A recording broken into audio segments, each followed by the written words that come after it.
Pak daw ang kapamilya actress at box office queen na si Catherine Bernardo na bumida sa remake ng Marimar.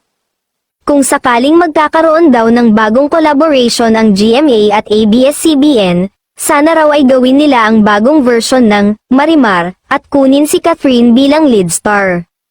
Dahil sa mga viral sexy pictorial ngayon ni Catherine para sa isang fashion magazine, partikular na ang kanyang mga beach photos ay maraming nagsasabi na pwedeng-pwede siyang gumanap bilang Marimar. Ilang netizens ang nanawagan na gawin na agad ng ABS-CBN at GMA ang new version ng Marimar.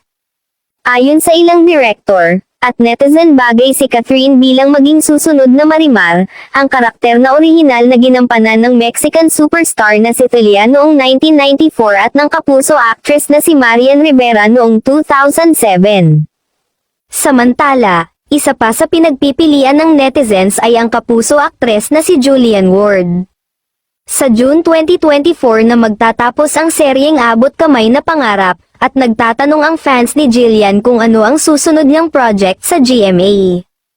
Lumaking artista si Jillian dahil sa hit afternoon series, kaya sana raw ay malaking project din ang sunod na ibigay sa kanya ng network. Dito pumasok ang mga request na sana ibigay kay Jillian ang remake ng Marimar dahil bagay na bagay sa kanya ang maging bagong Marimar. Tingnan lang daw ang mga photo ng aktres sa social media at lahat mag-agree na siya ang bagay na sumunod kina Marian Rivera at Megan Young na gumanap na Marimar.